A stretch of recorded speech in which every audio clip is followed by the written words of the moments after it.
that time. Once again, happy Saturday morning from everyone here at Awesemo.com. It is college football DFS picks and betting show.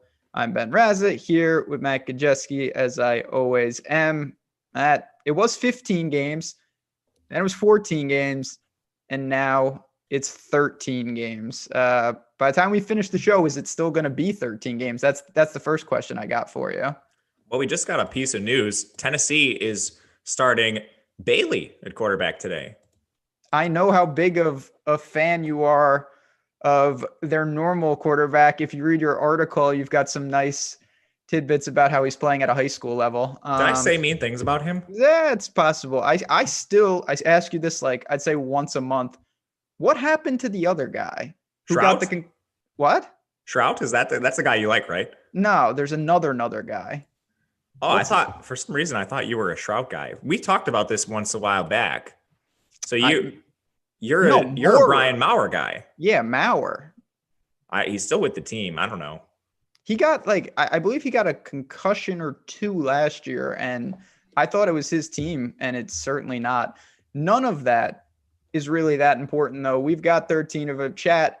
What's going on, everybody? It's good to see everyone. Yes, Griot is winning the golf. We've got college football, college basketball. It's going to be a crazy day of sports. We're going to get things started. We're going to pump up the likes, and we're going to dive in. Matt, you told me before the show you've bet a handful of games already. I've bet a couple, so we've got that covered. And let's dive into the DFS side if you are ready. Yeah, man, let's do it. All right. Texas A&M, Auburn. Good game right off the bat here. I'm not surprised at the spread, but at the same time, I kind of am. 5.5 point road favorites for the Aggies, over under 48.5. It's not the best game in the world. And let's start with Kellen Mond, who, he's a dual threat guy, but we haven't seen it a ton this year. They obviously are in the hunt still. They haven't played in recent weeks, but they're the team that knocked off Florida. They only have their one loss to Alabama. What do you make of the Aggies in general and then on this slate? This is a game where I considered betting Auburn against the spread as the home underdog here. Texas A&M, they do have the good win, but I'm still not sure how efficient this program is going to be with Mond, and they're just not using him to his strengths. It hasn't really mattered so much, but like you mentioned, he's not really running the ball. They've kind of ignored this the entire year. I don't think he's dealing with an injury. Last year, he didn't run as much either, but he was hurt, and that's what I thought it was. It turns out maybe they are just trying to use him as a pocket passer. So my first inclination was to side with Auburn, but Auburn is dealing with some injuries heading into the game, so I ended up not betting the game at all. As far as DFS, because Mond's not rushing, he's kind of a tough sell for me at 7,700 on Draftkings. Because he's not running and he never really gets you the 300-yard bonus, he's tough to get to at his price. And I mean, he's been below 200 yards 3 times this year, only above 300 twice, so he's not really a live threat for the bonus. He'll be tough for me to get to. Do you look to anybody else on this Aggie side? I mean, at one point, we had the backfield. Spiller's price has come way up. So has the work. Obviously, Smith, he's kind of, and you've talked about this, he's like a wide receiver, basically. He's going to catch some balls, not going to have any carries or very minimal. What do you do with those two guys, or do you leave them alone? Yeah, he was recruited as a slot receiver. They moved him to running back to start the year, but they've dealt with a couple of injuries to their wide receivers already, so they move him back to slot, and he hasn't carried the ball in weeks. It's essentially just Isaiah Spiller handling all of the work. He has 20.4 opportunities per game. That's targets plus carries, making him a pretty solid play. But my only worry is the overall game environment here. It's a 48.5 total. As the favorite in this game, they're implied for just 27 points. And it's a very slow game. Texas A&M, they notoriously run a slow offense, just 67 plays per game. So I do have questions about the scoring equity and some of the volume if it is a slower game. Among the wide receivers, they did return Hezekiah Jones recently. He was dealing with an injury to begin the year. He was widely expected to be their wide receiver one heading into the program. They had a lot of opt-outs, but he's dealing with an injury. He comes back, and he has 3 games under his belt now. In 2 of those games, he saw 8 targets, and DraftKings did not price him up. He's still 3,600. They're running essentially just the same 5 guys at their skill position players, and no rotation whatsoever. It's Weidermeyer at tight end, Hezekiah Jones, Chase Lane, and Anais Smith as the main pass catchers. And they're on the field like almost 90% of dropbacks. I mean, I don't know. I lean to Auburn in this game. I have not bet it, but I'm kind of on that side of it. I know they've got some injuries, but I don't see a ton to like on the A&M side. But God, yeah, I mean, if you need a cheapie, I guess you can go there. 3,600 is an appealing price point. On the other side, we've got Bo Nix and co. I actually want to start. We'll get back to Nix in a second. I want to start in the backfield, though. I believe this is where we stand. That Williams is out. Bigsby is questionable. Yep. What does that do to you? Is that a stay away? Obviously, you know this better than everyone. The unpredictability and the lack of information. I thought so Bigsby got hurt in the game last week, and Auburn's just straight up not going to give you injury updates. You'll have to wait to see if he's warming up. And even if he does, I don't think that's a certainty that he plays. We've seen this with Eli Stove. He warmed up for a game and didn't end up going earlier this year. But Bigsby, if he's healthy, he's going to be the main ball carrier. It will be a timeshare to some degree with Sean Shivers rotating in as kind of a scat back. And then Mark Anthony Richards, who's 3,100, he played a decent amount last week. I was surprised to see him so involved. I thought Shivers would handle a majority of the workload, but Mark Anthony Richards outcarried him. So I think this could be a three-way timeshare if Bigsby's limited. If he's active, I would have the most interest in him. But again, we're talking about a team who's a near touchdown underdog with a 21-point implied team total. When you look on the outside, though, I will say I'm not going to say they're vastly underpriced, but both of their big time, if you want to call them big time receivers, are sub 6K. We got Schwartz at 59, Seth Williams at 54. That's probably where I would look if I do go here. What are your thoughts on them? And then I guess tie it back to Bo Nix. Yeah, Seth Williams is the guy I would look to. He should be priced where Schwartz is. He's out-targeted Schwartz. He has more receiving yards than Schwartz. I just don't understand why they price Schwartz 500 more than him. That's not to say Schwartz is a bad play himself. He's one of the fastest receivers in the country. He's only recorded a few targets less than Williams, just a few more or a few less receiving yards as well. I think you can target both of them. Nix is a guy I'm going to have a lot of trouble getting to with a 21-point implied team total. He's been better this year for what it's worth, averaging 232 passing yards per game on 33 attempts. Does give you solid rushing ability, but he still just has one 300-yard passing game. He's fallen below the 200 mark on two other occasions, so he's a little bit volatile. I think at a 21 implied team total, I'm probably just going to look elsewhere. I agree with you. If you play someone, it's probably like a one-off of Seth Williams. Yeah, that's where I'm at. There is a chance I bet Auburn in this game. It's going to be Auburn or pass. I don't love it. If it was north of touchdown, obviously it would be on the card, but it is not. So we'll keep an eye on that. Certainly after the show in Slack, we'll be talking about it. Next game up, Texas, 7.5-point favorite on the road against Kansas State, who we can't stand. Over under a 51. Obviously, with the Longhorns, we're going to start with Ellinger. He's always going to be expensive, 9,100. It's a simple question. In a matchup like this, the way he's taking sacks, what do you make of him? Are you going to pay that type of price for him? I don't think so. Texas is a team that's increasingly relied on the run. They've dropped their pass rate nearly every single game since the start of the year. And Ellinger himself, his passing yardage has also dropped almost on a weekly basis. I remember early in the year, you and I were talking and we're like, all right, Ellinger's averaging like 330 yards per game. And then it was down to like 315. Then it was down to 303, 290. Now it's down well into the 200s. And it's because he has just one 300-yard passing game out of 8 this year. It came in the first week of the season. So you aren't seeing that 300-yard bonus really live in any game. And against Kansas State, arguably like the slowest non-triple option team in the country, what type of play volume does Sam Ellinger actually have to work with today? Even though Kansas State's not efficient, they are still draining clock. Unless he gets there on the ground, I have a hard time paying for him. Yeah, and it was week 1. It was also against UTEP, who times are tough for the Miners. I'll just leave it at that. A classic. In the backfield, Ingram, who has been, I guess polarizing guy. He's had some issues with fumbles. He's left the program. He's going to transfer.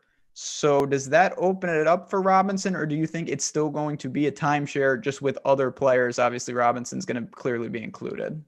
I think it'll be a timeshare to some degree with Roschon Johnson, but it looks like Robinson is still going to focus more as the 1A in this backfield.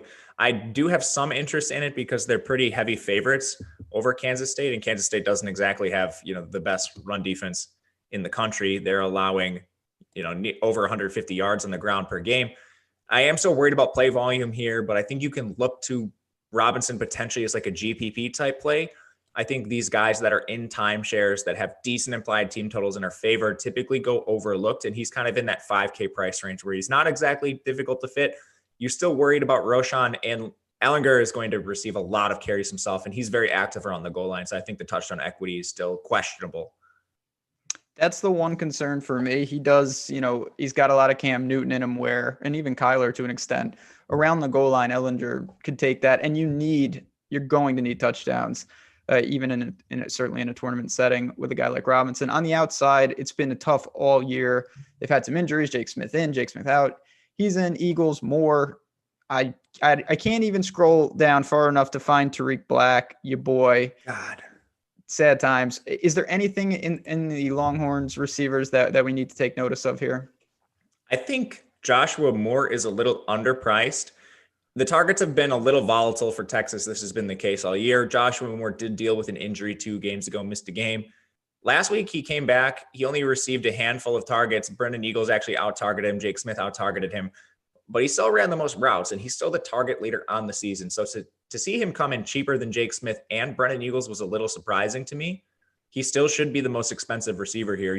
This is a volatile situation, so it's not like Joshua Moore is like a lock or anything. But if you want to consider a Texas pass catcher, I think he's too cheap.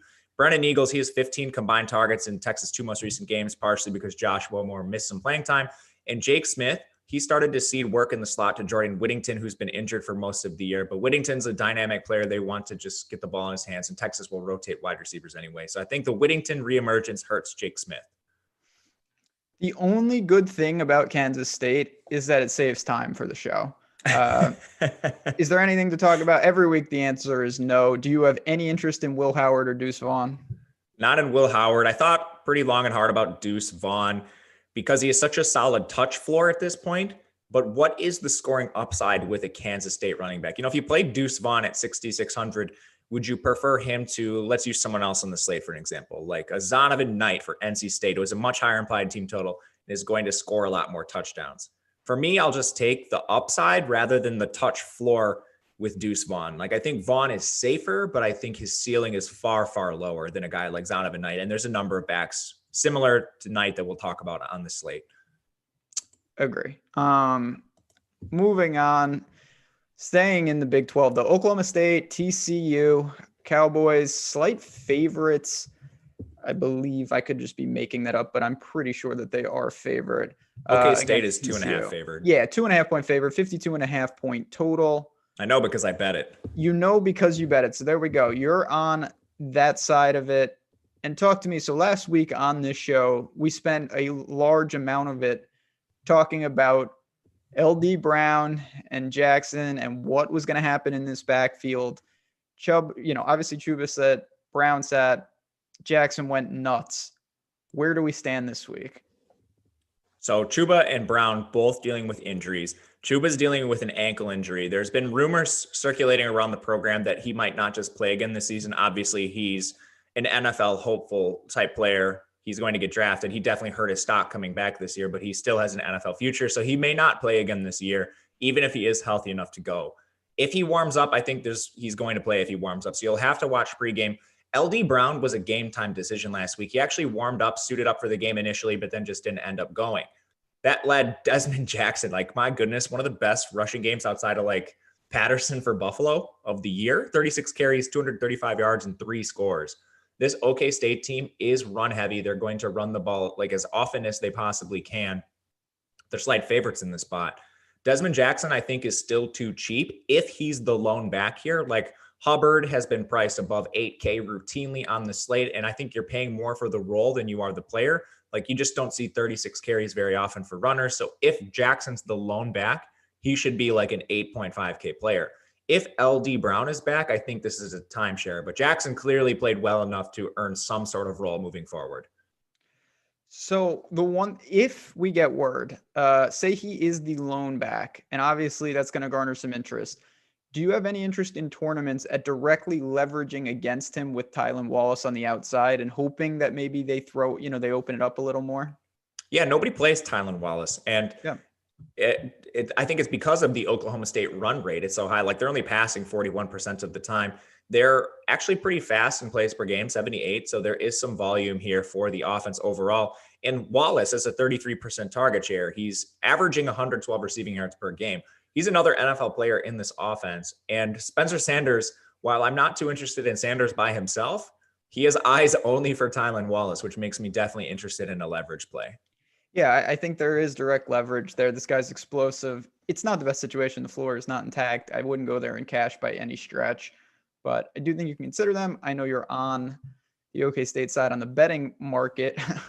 On TCU, Dugan, now he's priced up. We've tried. It hasn't really worked. Is this the day to attack it against a tough Oklahoma State defense? I'd say no at an elevated price point. He's not someone you can stack. You essentially have to play him naked, and he's heavily reliant on his rushing production. He is a good rusher. He's 409 yards already this year. He has gotten there with touchdowns. If you remember, he was very popular a few weeks ago, and he had 3 rushing scores. He's fallen below 200 yards passing in over half of his games this year, so there's just no ceiling here unless he hits those extra touchdowns on the ground. He'll be a fade for me. You also can't stack him. There's not a single pass catcher averaging over 41 receiving yards per game. The TCU team is just a disaster in a rotation at almost every single position. Yeah, Tay Barber, not coming off a historic game where he had 0.7 fantasy points. And you mentioned the backfield. I don't have anything else to say on the TCU side, but you do like to lay the 2.5? Yeah, I already bet it. All right. There we go. First bet of the day goes to you. Go into the Big Ten. Ohio State, 23.5. This was 24 when I woke up. It's going down, I guess, a little. 23.5 point favorite going into East Lansing, 59.5 point total. Obviously, this is a team that we have to consider. We've got Fields who, he made some mistakes, no doubt about it. He probably lost the Heisman for several reasons. One, that they didn't play, so I can burn my tickets there. But what do we do with him? He is flat 10K, so extremely expensive. Do we stack up Ohio State today? You always can stack Ohio State. I don't think he's a cash game play because he's cost prohibitive. He projects a little worse than Kyle Trask just because the volume's not going to be there. But again, when you look at the projections, they're median projections. So Justin Fields has one of the highest ceilings on the entire slate, which you definitely need to factor in. Don't just blindly follow the projections, particularly in tournaments. But he's averaging over 300 yards per game on just 28 attempts, which speaks to his efficiency, gives you something on the ground, 135 cumulative yards. And the thing that's nice about stacking him is he only throws to 2 players, Garrett Wilson and Chris Olave. Outside of that, I mean, there's not another player with double-digit targets on the team, and it's ridiculous. Garrett Wilson, 128 receiving yards per game. Chris Olave, just short of 100 yards at 97 per game. They're expensive, which is the toughest thing about this stack. If you take Fields to Wilson, it's almost impossible to double stack with Olave, and you're just eating so much salary that you're going to have to punt a couple positions, making Fields and the Ohio State stack a little difficult to get to. $26,000. So slightly more than half of your cap on 3 players if you tried the double stack there. That's a brutal ask. You're going to have to probably pick one, hope it goes to him, and then hope Fields does the rest on the ground. But going to the ground, there was a time where Teague and Sermon were much closer together in salary, but they were also more close together in role. Now Teague has taken over. He's 8,300, Sermon 3,500. Do you think it correlates to kind of what we're seeing on the field? Kind of. Their efficiency is not very different. If I'm not mistaken, they're both averaging the same yards per carry, which, I mean, I don't think Teague he's been fine. He's been serviceable. He's clearly not J.K. Dobbins back there, but we're interested in Teague for volume, not his efficiency. And he is seeing that now. He's outcarried Sermon in 3 or 4 games. They were tied in the other game. He's averaging 19 opportunities per game, 95 yards on the ground. Speaking to that sort of modest efficiency, it's definitely not out of this world or anything. But Teague should find ample opportunities today. They're huge favorites. I think even Sermon is someone you could consider as a potential punt play. He's still averaging 12.3 touches per game. And huge favorites here. He's 3.5K. If you're getting 10 to 12 touches at 3.5K, if Sermon's the one that falls in the end zone, sure, it's viable in tournaments. And I mean, if you want to stack Ohio State, maybe that's a way you can access it. Sermon at the near min. So you're saying like Field, Sermon, and then one of the big time receivers possibly? You could do that. I don't think I will because they're probably gonna have to score like 60 points for that to pay off. Correct. Do you think, I mean, it's a perfect transition on to the other side though. Michigan State, I, I don't know how good Northwestern was. They did pull the upset though. Got to give them credit, 29-20. I just feel like in a game like this, I'm not sure. Obviously, they're going to be able to score enough. But for the DFS side of things, is this a chance for them? You've talked extensively on the stream that, of course, it's a new coach, a new system. They are playing faster, over 70 plays per game. Rocky Lombardi, these type of guys against Ohio State. What do you make of the environment here? Ohio State they've obviously given up some production to opposing passing attacks. I know most of it came from Penix from Indiana, but it shows they can be beat to some degree. I'm not sure Lombardi's the guy that can do it. Lombardi, he showed his ceiling. He had 2 300-yard passing games in Michigan State's first 2 games, but he has 415 total passing yards combined in his last 3. So I'm not sure. I think if you're trying to target Michigan State, they are viable in run backs to the stacks from the Ohio State side just because the pass rate is so high. So at the very least, you're getting some PPR production, like Wan'Dale Robinson, for example, backdoors his way into value almost every single week because he gets like 10 targets and they're all screen passes. So that's 10 auto points on just the catches. That could be the case for Jaden Reed, their slot receiver. He's only 3 targets behind their target leader, Jalen Naylor. They're both 4.5K or cheaper. It's pretty easy to get to those guys if you're running back stacks. Do you make anything of Lombardi on the ground out of nowhere in Northwestern? He had 65 rushing yards. Is that a complete outlier, or is that something that we may see? That's more rushing yards than he has cumulatively the entire year. So I think it's probably an outlier. He'll take some sacks. Yeah, I mean, he was in the negatives, and now he's trying to cling back to positivity. You've got the guys on the outside. In the backfield, it's been kind of a pain point all year, something we really haven't needed to delve into. Hayward, I don't really know exactly how you would decipher this. He's certainly getting the touches, but he's 4,600. It's not a great spot. And when they were winning against Northwestern, that's obviously easier. If they're down 20 points here, what happens to this backfield? Yeah, we've seen that a couple times with Michigan State this year. They're definitely not going to feed Hayward voluminously if they're losing. They're dealing with some injuries on Michigan State. They didn't have Jordan Simmons, and they also didn't have Ricky White. We didn't talk about him either, but I don't think that matters too much. He's the wide receiver 3 behind Naylor and Reed. But, without Simmons, it was a 2-man rotation with Hayward and Collins. They don't seem very fond of Collins these days, as you can see with the minimum price tag. But, if Simmons returns, it's a 3-way rotation on a team that's going to see negative game script. And the more difficult matchup here is on the ground for Michigan State. So I think Michigan State is probably going to try to hit the air early. You think they could hang in at all? I didn't bet it. I'm not going to. I don't think they can hang in there. Yeah, times are tough, but we'll see. This next game is one. God, these teams, I will say, even I, who, I'm not nearly as tuned in as you, I, like everyone, realized that Rondell Moore's price is broken. We'll get there in a second. But Nebraska, 1.5 point underdog, over under of 63. So this is something that obviously is going to pique our interest a little. We'll start with the Cornhuskers. I don't want to say is it over for Luke McCaffrey, but it seems like Martinez has wrangled back the job. He's 7,200. Do we know what the status is of this QB situation? Do you have any interest in Martinez at 72? I think he's a GPP play because if he plays poorly to start the game, you could see him yanked. We've seen this nearly every game with Nebraska where they yank their starting signal caller. But I do think Adrian Martinez has earned the starting job, and he's earned at least a somewhat decent look as long as he doesn't completely faceplant this game. He completed 18 of 20 passes last week, just 174 yards, but he's a phenomenal rusher as well. So I think you're playing him more for his dual threat ability, but I do think he provides more upside to the Nebraska offense as a whole as a passer. Luke McCaffrey was just a fancy running back. So, and that notion, will you look to possibly stacking Robinson with him if you do go to Martinez?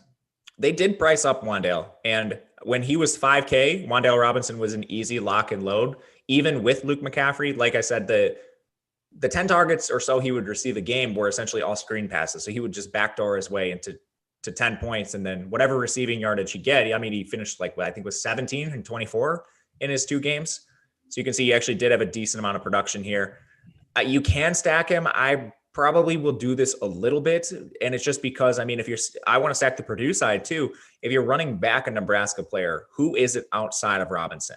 I don't think there's another viable pass catcher on the team.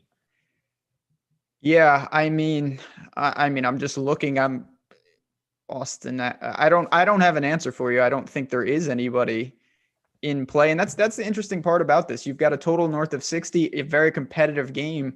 Then you look to Nebraska, and they don't have any standout plays. It's a product of the pricing, I guess.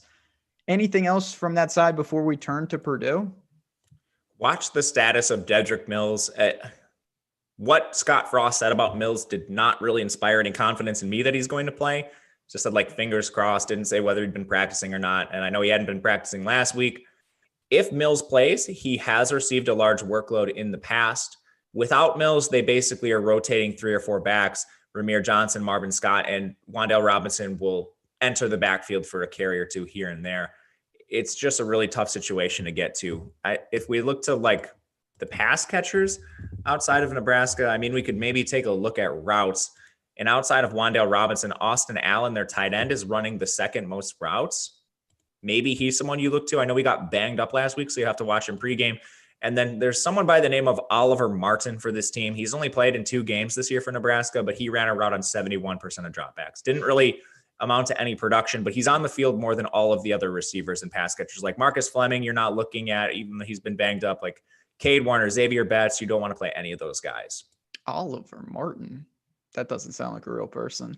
I didn't think so either until I checked the routes run for him. And he has 3 targets in 2 games, but he is running a route on most of the dropbacks. I mean, he's like your Jamison Williams from Ohio State caliber dart throw, or like one of the Clemson players that's on the field all the time, just wind sprinting.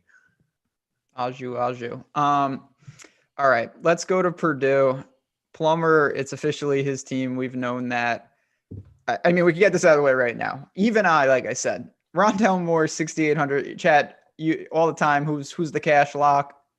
It's Rondale Moore, no discussion. What do you do in tournaments, though? He's going to be extremely popular, but is the price so egregious that we just do it and leverage elsewhere? I tend to just want to do it. And like, I cannot believe his price is below 7K. We're talking about a guy that has 28 targets through 2 games this year. And every time we see Rondale Moore on the field, he's basically, I don't want to call him a lock. You don't want to call anyone locks in college football, but he is a strong probability of being the most targeted receiver on the day. And you're just seeing him at an egregious price. I'm probably just going to fill him in. The game is a good total. They're favored. Nebraska's defense isn't scary. Like, it's going to take a lot for him to bust that price. I think the more interesting thing is not to do what to do with him, but it's not just play him. So we have a couple different options. You can play him standalone. You can use Plummer. I think Plummer's in play at 7,900. But the really interesting thing to me, I feel like most people will not use David Bell for obvious reasons at 7,500. Do you have any interest in trying to get him in either with Moore as a full Purdue stack, or not use Moore and go to Bell in what will be a fraction of the ownership?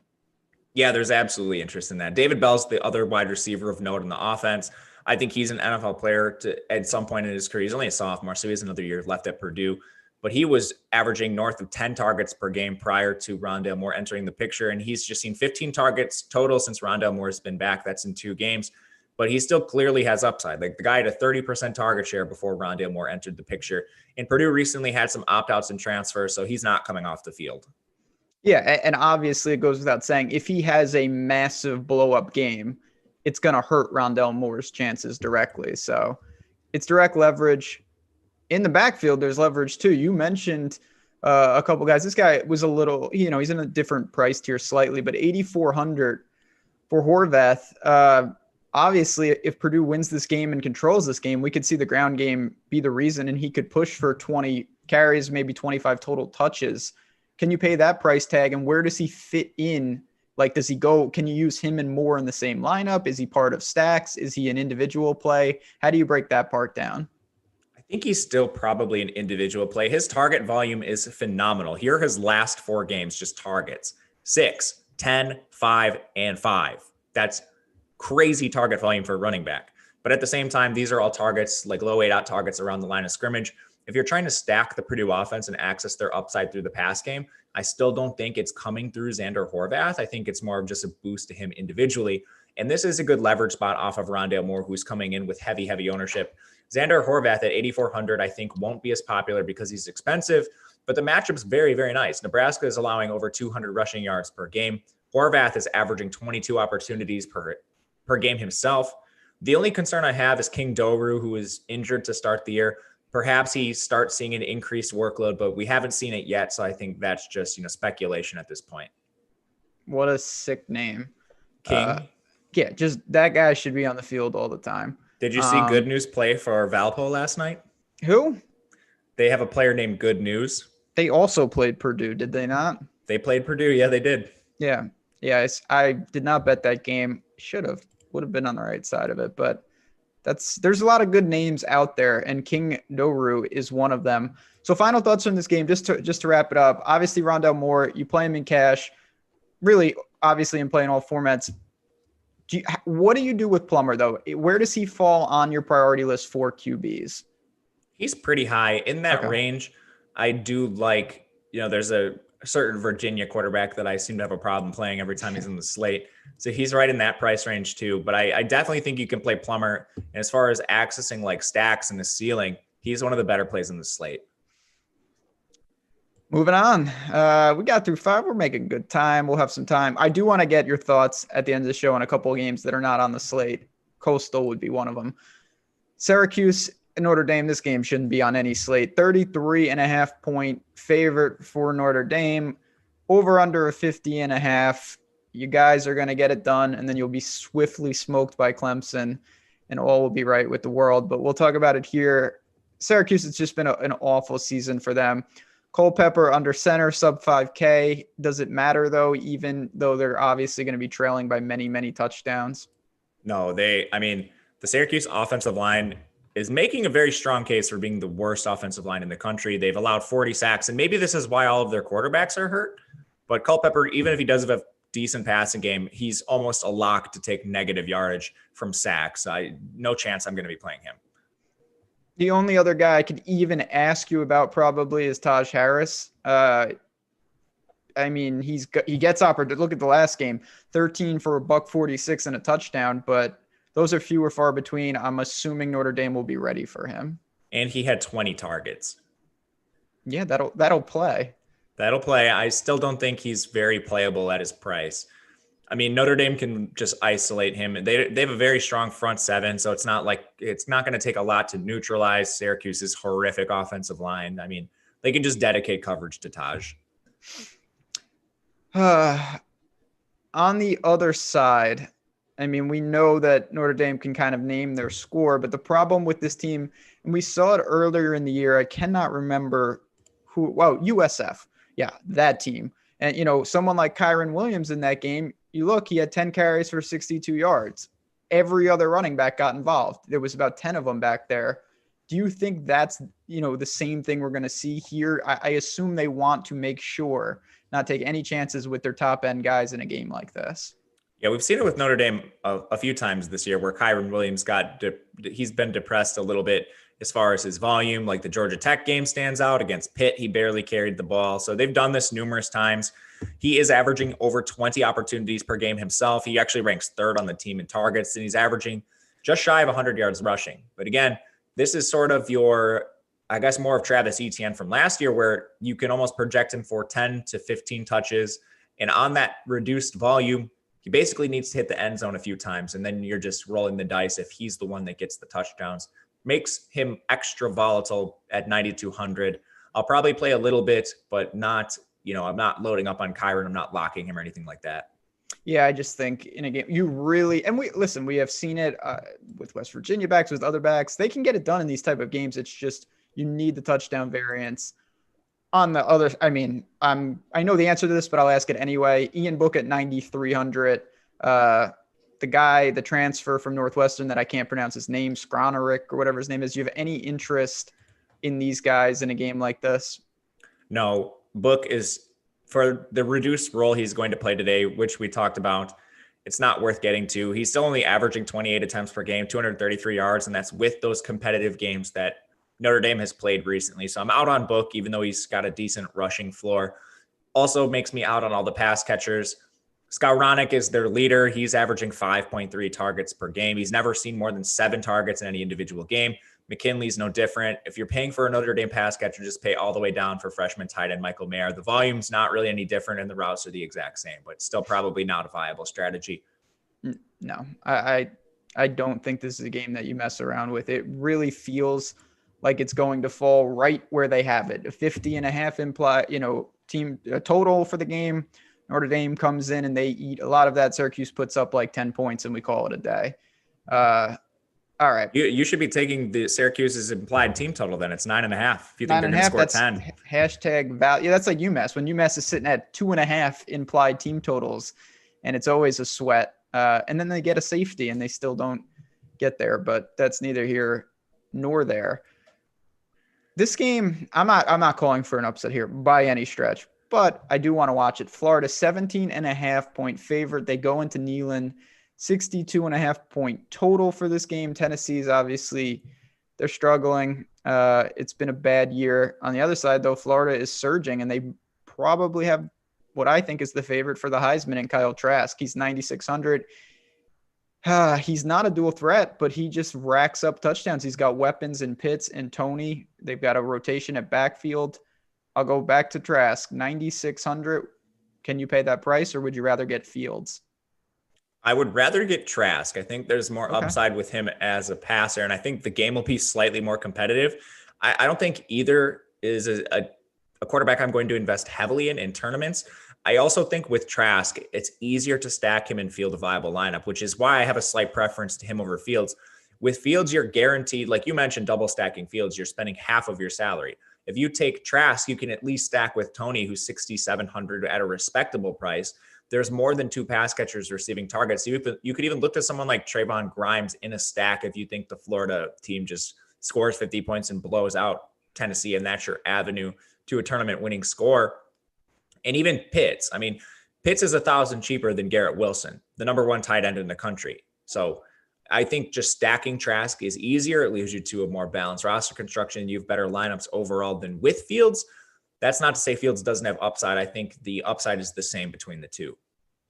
Yeah, I mean, I'll say this about Trask. For him to get there, it's obviously going to be throwing a lot of touchdowns. So I think you have more options in terms of Florida stacks because there's a very real chance he throws 5. Like Fields could get there and throw a pair and he could run a couple in. That's not going to happen with this Florida team. Pitts is just absolutely unstoppable. Tony's kind of that gadget player. And then you've got Grimes as, I guess, a differentiation point. This backfield, I've seen Florida play several times this year. They seem to each get a drive. They kind of rotate. And then when a game gets out of hand, Emory Jones comes in. But are you going to look to Pierce? He's the lead guy. He gets the first crack, but he certainly doesn't have a stranglehold on this situation. No, I probably won't play much of it. Their pass rate is 53.2%. They're passing with leads. They don't care about positive game script. They are just going to continue passing. And that's been a huge boon for Trask and Pitts and Tony and all the pass catchers. So I won't be looking to Pierce. Yeah. And Chad's saying, Pitts, I don't like Pitts' price if he doesn't score the TDs. Well, he has no chance to get there if he doesn't, but he's also one of the best red zone threats in the country, maybe the best red zone threat. So you can say that about anyone at this price. Like if they don't score a touchdown, you're busto, you lost. Yeah, that's at that price. I mean, he's someone also, it's not that he can't get the bonus, but he's certainly not going to have explosive games. He's more of he's a tight end. So that's what you're going to get. He's going to be fine though. On the other side, so this is why we have you on the show for a variety of reasons, because nobody's better at this kind of stuff. Who the hell is Harrison Bailey? Thanks, Ben. He's a high recruit for Tennessee that they've refused to play. I don't know what their coach is doing with Garantano, but I mean, how much Garantano do you need to watch before you realize he's not the answer? But, Bailey's a high recruit for this team. I think automatically he brings more upside to the offense than Garantano, but he's an unknown player. We have no idea what Harrison Bailey is going to be like. We haven't really seen him in full action. I'm not 100% confident he plays the whole game because Tennessee's coaching staff has been real rough to their quarterbacks this year. But I mean, you and I are always interested in these kind of situations. So I'm at least mildly interested in Bailey. I mean, obviously, if you think that Tennessee can hang and they go over their implied team total If he starts fast, they're obviously not going to take him out.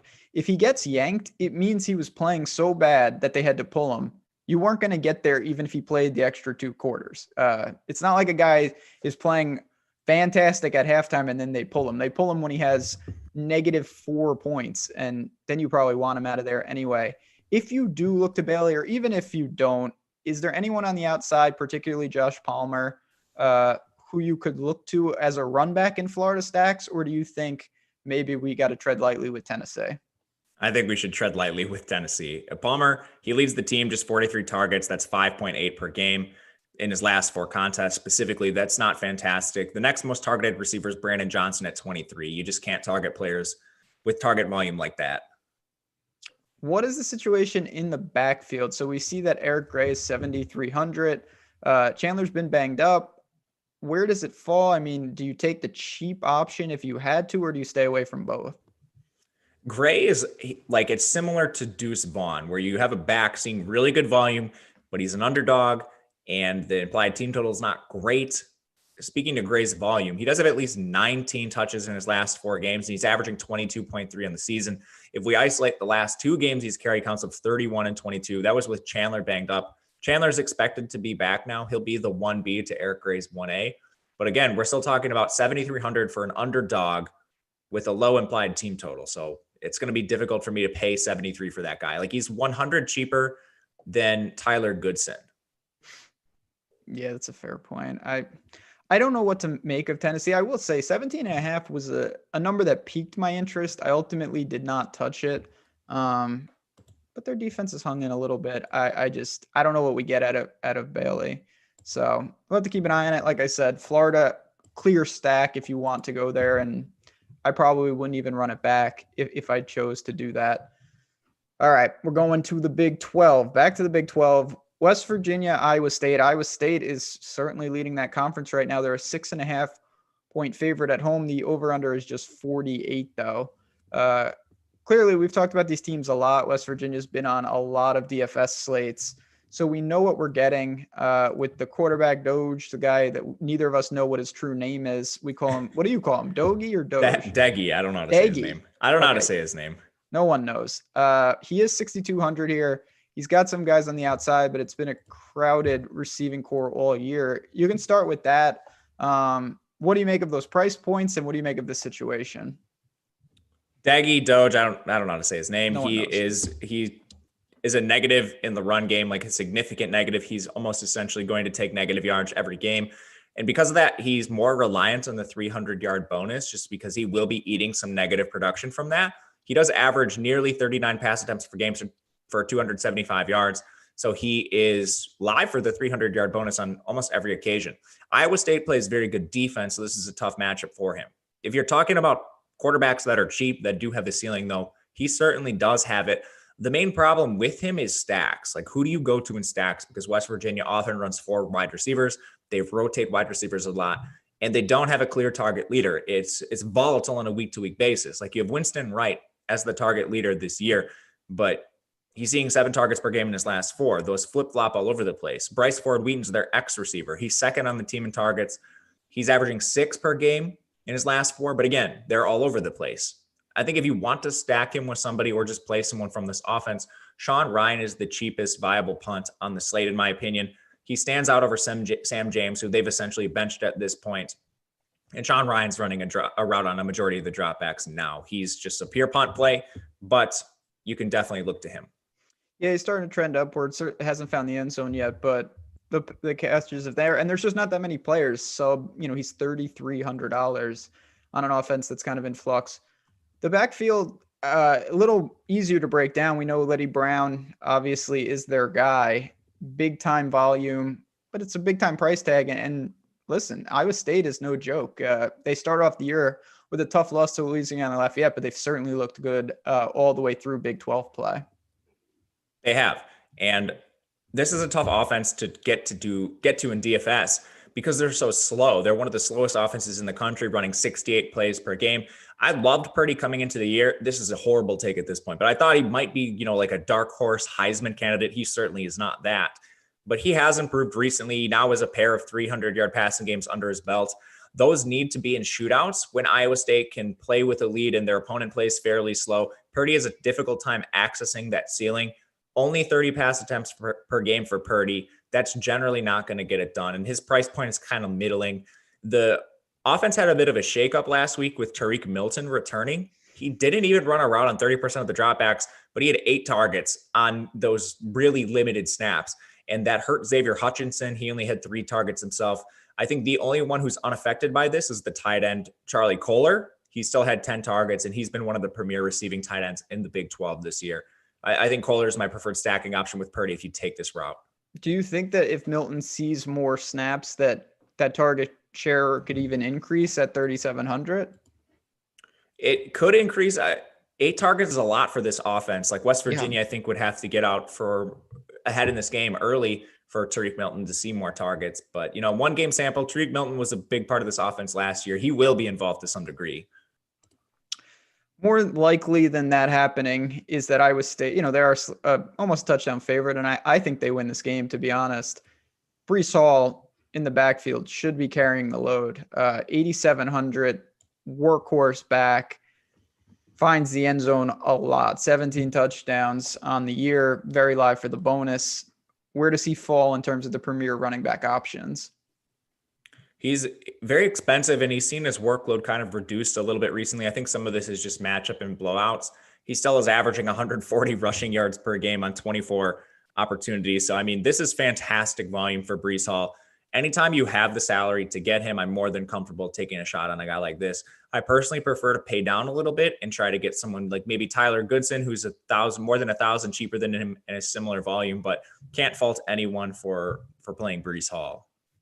Yeah, listen, you mentioned it. He's a top end player. It's an opportunity cost.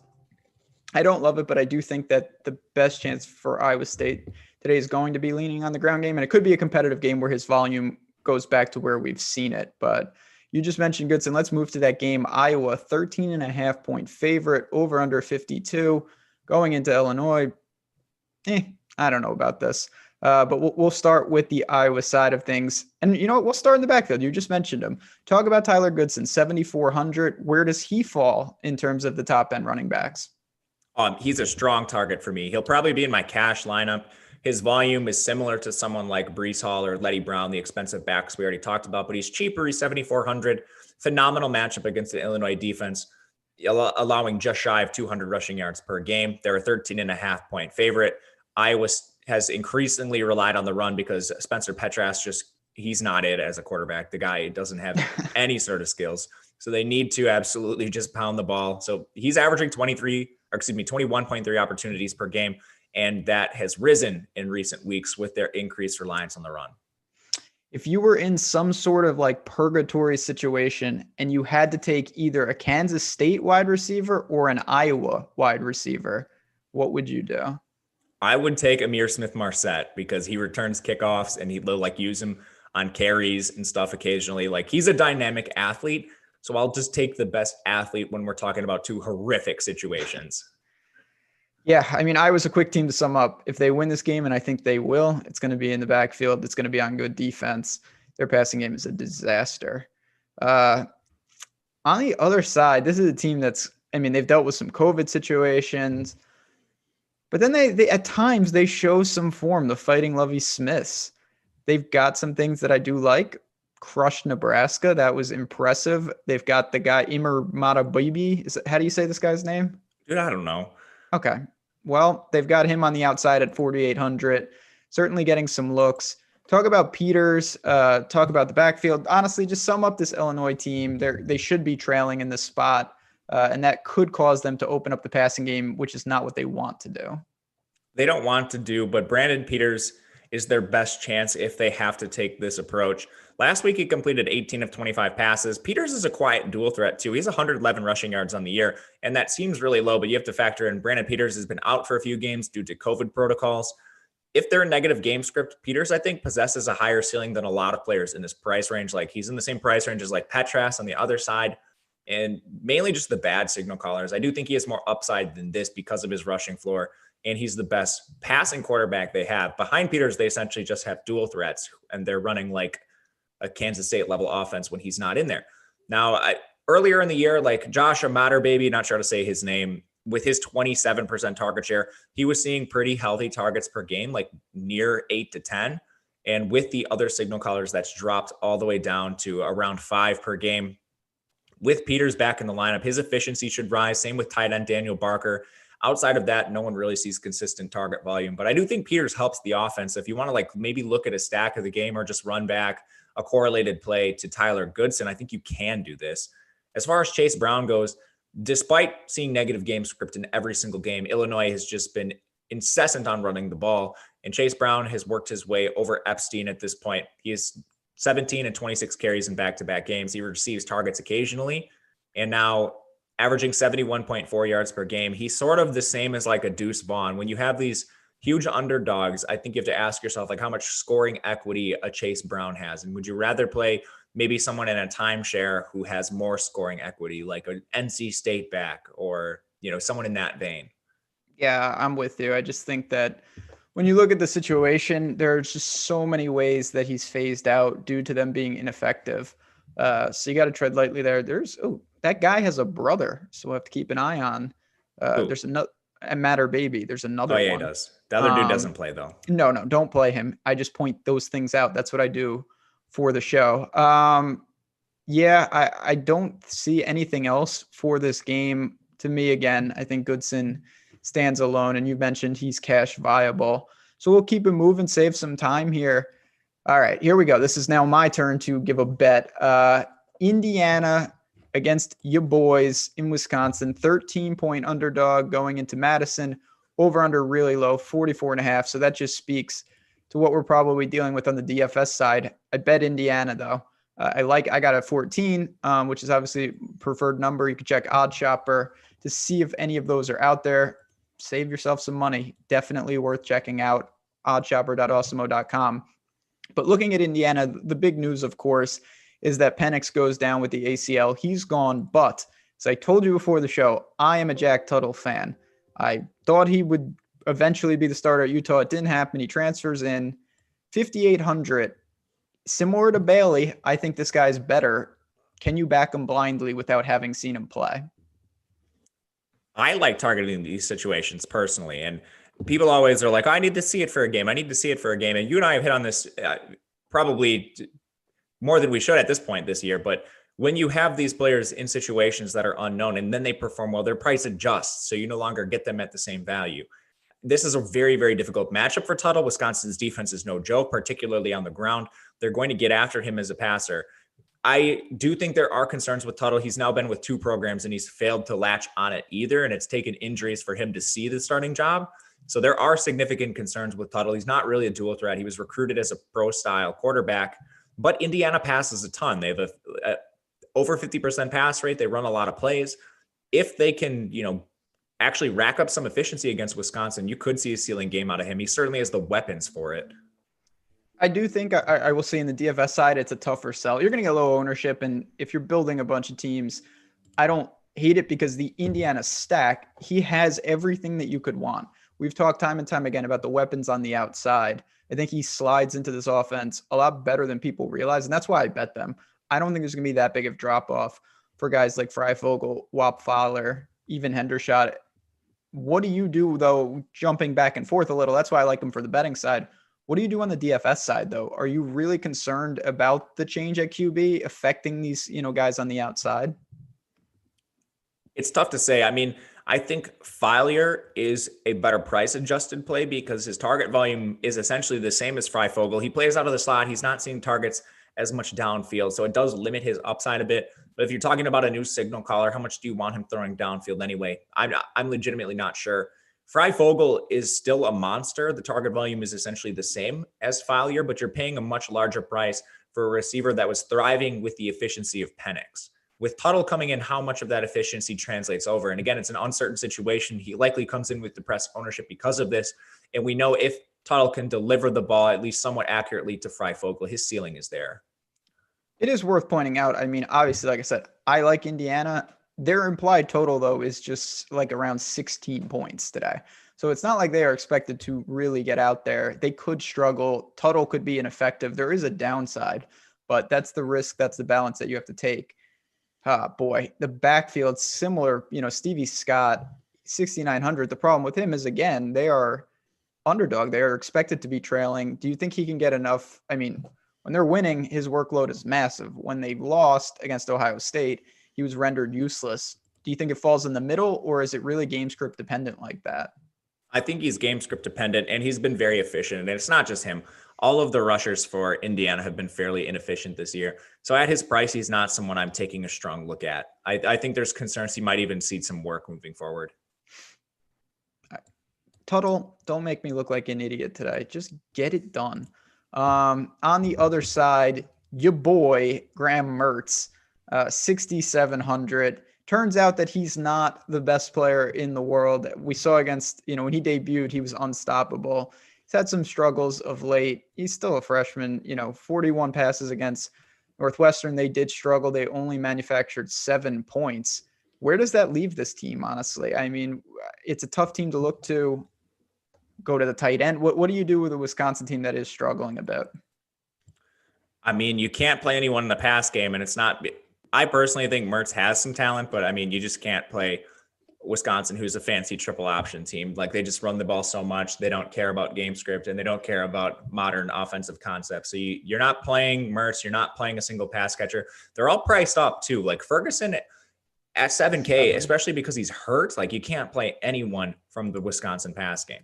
If you want to target a rusher, even though they use 3 backs, it's a situation where they run so many just raw run plays where these guys still have a lot of volume. Like, it's over 30 carries per game no matter what. So the freshman Jalen Berger, he missed a game, but he's had at least 15 carries in his last 2 games, averaging 16.5 touches per game and 90 rushing yards. He's 5,800, so I do have some interest in him. Nakia Watson's going to mix in as a change of pace, but he's, less than 1,000, pretty close to Berger. And I think his touches are elevated a little bit because Berger missed a game and Groshek missed a game. Garrett Groshek might play the weirdest role in all of college football as a fullback, but pass catching back and goal line back. They literally use him as a blocker. And then he's like their primary third down back as well. And then he's also their goal line back. And it really made me mad when Jonathan Taylor was there, but he's averaging 15.5 opportunities per game. And he has target counts of 5 and 6. And even though he missed a game, he's still their second most targeted receiver on the team. Yeah, all of that is disturbing. And it's just how weird of a player is Groshek? Very, very. I can't even I was trying to think of someone, there's a lot of people who watch the show and we love it, but don't watch a ton of college football. I was trying to think of someone in the NFL that you could relate that to. Juszczyk. Yeah, that's the only viable guy. He went to high school by me. He was a quarterback in high school. He's like the weirdest player ever. He's probably not a weird human, but the dude's usage is the weirdest thing I've ever seen. I think it's kind of a stay away. Listen, that's one of the lower over-unders on the slate. And again, I bet Indiana. I hope that they can hang in. All right, we've got 3 games left. See what we can do here. We're going to the ACC now. Boston College, Virginia. Virginia, 3.5-point home favorite, over under a 55. I know you've stated that you think this could get out and moving a little bit. Talk to me on the BC side. That's been a common theme with you all year, and not just because of Jerkovich, but you've mentioned the change in philosophy offensively, that you think BC wrongly is pegged as a running heavy team, and they're actually not. Yeah, they aren't. They have a brand new coaching staff, and they've been far more game script sensitive, which is how you should be as a program. So they're throwing the ball a lot when they're trailing in games, and that's led to really productive games for Jerkovich. He's also a pretty good dual threat. He takes a lot of sacks, which mitigates some of that upside, but we're still talking about a team with a pass rate north of 50%, and they're running a lot more plays per game than they did last year.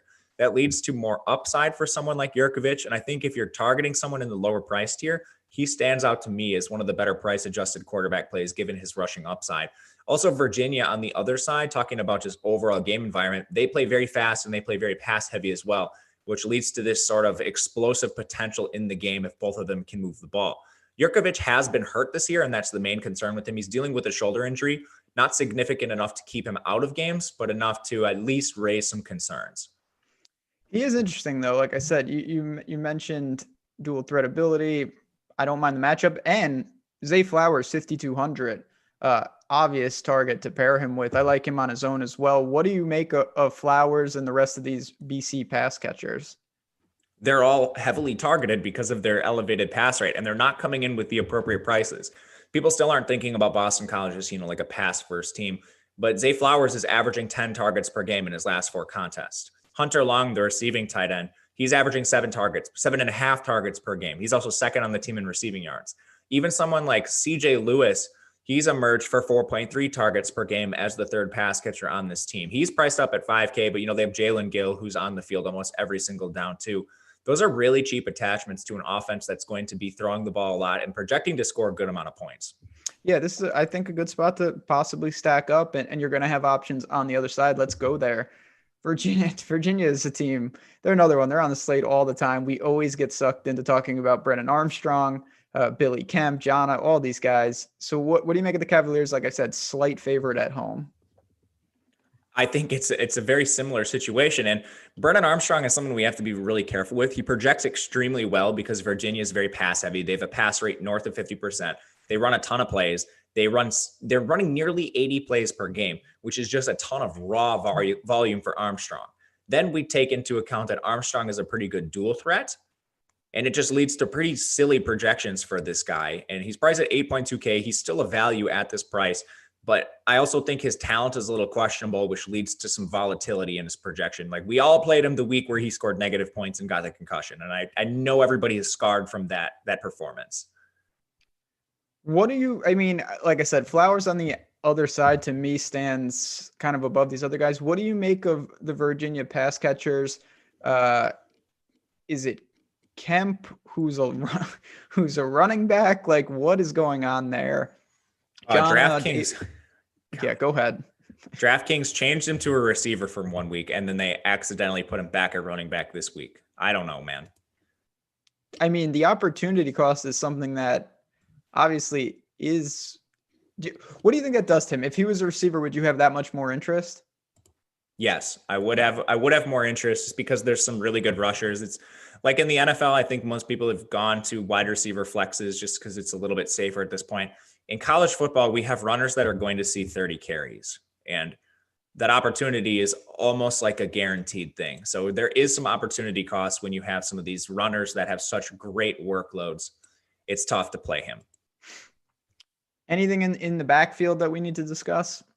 I don't think so. So they played Abilene Christian last week, and they just beat the bricks out of them. And we saw Ronnie Walker really make his debut. He carried the ball more than Talapapa, but I still think this is more of a product of game script than anything. I think it'll be a rotation between Talapapa, Simpson, and Walker, so you're probably not playing any of them. Kemp is a phenomenal value, but he's priced incorrectly, and he's labeled as a running back. Terrell Yana is a very good slot receiver for this team. His target volume has been depressed in their most recent games, but again, they played Abilene Christian, so I'm not putting too much stock into that game. He still is the second most targeted receiver on the year. Lavelle Davis is egregiously priced above Kemp and Yana, and he's like the wide receiver 3 or 4 on the team because they have an athletic tight end in Tony Poljan too, who's probably appropriately priced at 4,500. Central Michigan QB that you love to talk about, that guy. I have to every time I can, man. I have to talk about Central Michigan. Yeah, well, Chippewas. All right, 2 games left, I should say. Chat, we got a lot of people in here. It's good to see. I do want to give it real quick. 1, if you can hit that like button, pump us up over 100. We got to do that on a Saturday morning. 2, get in Slack, join the community. We'd love to have you a part. Obviously, Matt's doing a ton of work with projections, articles. We're going to be doing more and more college basketball if you guys are interested. I know that's where my focus is, especially in the betting side of things right now. So stay tuned for that. And of course, NFL, MMA, NBA is coming up. We have big things planned there. Everyone's really excited. So we'd love to have you in, even if it's just for a week. Go to that join page and find what works for you. Here we go. Stanford, Washington, 49-point total. Huskies, 12-point favorite at home. Start with Stanford. You've got Mills, Michael Wilson. What do we make of the Cardinal? They throw the ball a lot. So, anytime you get Stanford on a slate and they are throwing the ball as much as they are, there's an outside consideration to stack the team. Mills is very questionable. His efficiency has been poor. 44 pass attempts per game and just 270 yards. He should be averaging north of 300 yards with that volume, but he's not. With the volume he has, though, it has led to some productive games for pass catchers. You mentioned Wilson. He's currently leading the team in targets with 24, but he's only seen 1 more target than Simi Fehoko, who is more than 1K cheaper than him. So you can definitely look to Fehoko as a pretty good price adjusted play. They also have Connor Weddington. He's very involved as a pass catcher too. Anything in the Stanford backfield? They feed Austin Jones a pretty decent amount, but he's extremely inefficient, similar to Stevie Scott. He's only averaging 65 rushing yards per game, but he is averaging 21.3 touches. And this has been independent of game script. He has 18 touches in every game this year. And there was a game where they were getting killed, but Austin Jones had 9 targets. So pretty good as a pass catcher. Yeah, and I do think obviously clearly they could fall behind here. I guess you could go there. I mean, there are ways he can be involved. He's a little game script proof. I don't love the other side of this game though, so which is good because we'll have one game left and we'll have a couple minutes for questions. I think that I haven't seen a ton of Washington, but I think Dylan Morris is safer than maybe what it looks like. I don't love the volume for him. Do you with the pass catchers, or is it really more of the backfield, which is crowded in itself? It's really hard to play Washington. It is because they're so run heavy. And then you look to the backfield and they're rotating 3 players when, I mean, they did have a couple of injuries back there with Richard Newton, but when they're all healthy, it's a 3-way timeshare, which kind of mitigates the upside of having such a run heavy profile. Of course, when you are so run heavy, Dylan Morris isn't often going to get there. Yeah, I think it's tough to target all of them. It is. Again, no one cares about this. I think that Pleasant is the best of the 3 from what I've seen. I wish they just gave him like 30 carries, but they do not. I think it's a game you can live without, honestly, on a lot of fronts. I think it plays towards that spread. Washington wins going, somewhat comfortably, and they lean on the running backs, which really caps the upside for game stacks and things like that. I agree. Right. Final game, Georgia Tech, NC State. Sims, he's not a freshman anymore because they've played 40 games this year. So he's actually probably like a junior at this point. I don't know how Georgia Tech is still playing. They're 6.5-point underdog here, 59.5-point total. Floor is yours. Georgia Tech, Sims and co. Sims is a bit expensive for my liking. I was surprised to see him come in with such a hefty price tag. And Sims is a guy I'm interested in at a lower price tag because he has good dual threat ability. But at his price, he really needs to get there as a passer too, and he doesn't have much upside there. As far as his stacking options, I mean, none of them are averaging even 5 targets per game. That's next to impossible as well. So as a passer, I'm kind of out on Sims at his price. In the running back room, Jahmyr Gibbs is hurt. So we have and I don't think Jahmyr Gibbs is going to play. I mean, there hasn't really been an update on his injury status, but he was on the sidelines in crutches. So I would say that's probably a bad sign. But their former starter, Jordan Mason, is just 4,200, and he handled 21 carries with Jahmyr Gibbs leaving in the middle of the game. So that could have even been a higher touch volume had Jahmyr Gibbs not played at all. I know they're underdogs in this spot, but you're getting really nice volume with Jordan Mason at a cheap price. You are, and it's just a 6.5-point spread. It's not impossible for Georgia Tech to hang in this game. That is a way to save some money at running back. On the NC State side, we've got Hockman. You mentioned Donovan Knight. Where are your priorities there? I do think this game could get out and moving a little bit. I think so too. Georgia Tech's been terrible on the ground. And with Bailey Hockman as the quarterback, NC State has run more just raw running plays. They're not throwing the ball as much. Hockman is a big step down from Devin Leary. So they've embraced the run. They're splitting time just directly down the middle, Donovan Knight and Ricky Person. Even though Ricky Person's been significantly less efficient, he still is going to handle almost the exact workload as Donovan Knight. And they are $2K in price difference. So when you have a team favored here in a good matchup on the ground, I'll take the savings with Person at 4,300. Agree. Anything else from NC State? Is this a game that you think is worth targeting? I do, honestly. I think so too, because you have two teams that are fairly fast. Georgia Tech's going to be very run heavy, but you also have cheap plays on both sides. So if you're playing Jordan Mason and you want to run someone on the other side, I think it's an easy spot to do so. Okay, we got a couple minutes left here. And don't go anywhere. NFL final thoughts. Jeff Ulrich, Greg Ehrenberg coming up next. I'm going to do a couple questions for you. First, Oklahoma State running backs. I believe everything is the same as where we've left it, correct? Chuba's out for sure. And they said that LD Brown is available in case of emergency. Okay. It looks like the same exact situation as last week. For everyone in chat, I am updating projections right now. They will be live on the slate. And I can tell you that Desmond Jackson projects very well. He's probably going to be in your cash lineups just with how much Oklahoma State is running the ball. He's a phenomenal play, even at his price. Like we talked about it when we talked about OK State. Chuba Hubbard, when he's seeing a full workload, is 8-9K. You're getting Desmond Jackson in the Chuba Hubbard workload at 6.2. You are. I also think that Tylan Wallace becomes very interesting if you want to roll the dice. Agreed. All right. Yeah, let's go Indiana quickly. What do you think happens in BYU Coastal Carolina? I think BYU. I think they roll them personally, but BYU. Yeah, I bet BYU. Okay. I know I'm a traitor. I bet BYU. I feel dirty about it too. I do think that they're just a different caliber of team. I agree. Man, I don't like it, but someone had to do it. Yeah. I mean, listen, comes with the territory. I'm interested to see that. The last thing, and this is as dumb of a thing. I said this last week in chat. I have to take the L. They lost by many, many points. Akron is going to win today. They are a favorite. They're going to break the streak. It's been many years since they've found a W. I think I'm going to bet them again against Bowling Green. Indiana, Bowling Green. Matt likes the over in that BC game. He likes BYU, likes Oklahoma State. So that'll do it for us. Thanks, everyone, for stopping in. It's such a fun show. One of my favorites of the week, and you guys make it great. Thanks to Tyler Zander behind the glass, making it all easy game. We'll be back next week. Same time, same place. Good luck, everyone, and we will see you then.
This is the Week 13 NFL Strategy Show. Greg Ehrenberg here, joined by Jeff Ulrich. We got a different producer here. I didn't even know we were starting. I was like, hey, we're ready. And then we got the countdown. But I didn't know we were live. There was no music or anything. There was a little mix-up. Always something new going on. And this show, as per usual on Saturday, is sponsored by Yahoo.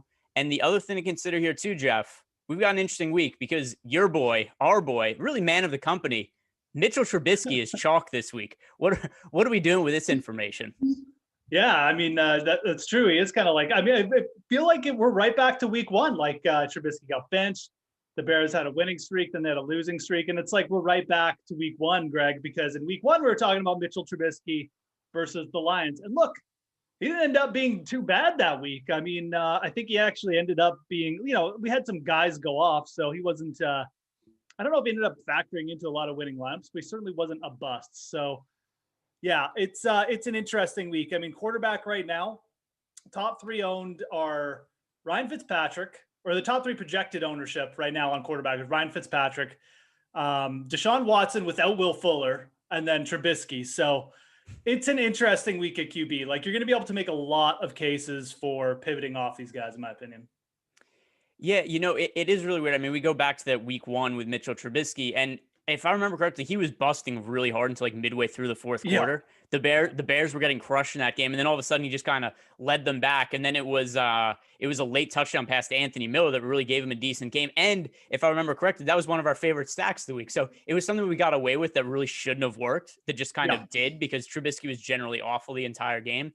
But I can't believe people are going back to him as chalk in this spot against Detroit. And it's not just him either. It's the entire offense is chalky. And we've also got Allen Robinson questionable to play. So I really don't know what to make of this Trubisky spot. My initial thought is he's viable at his price point.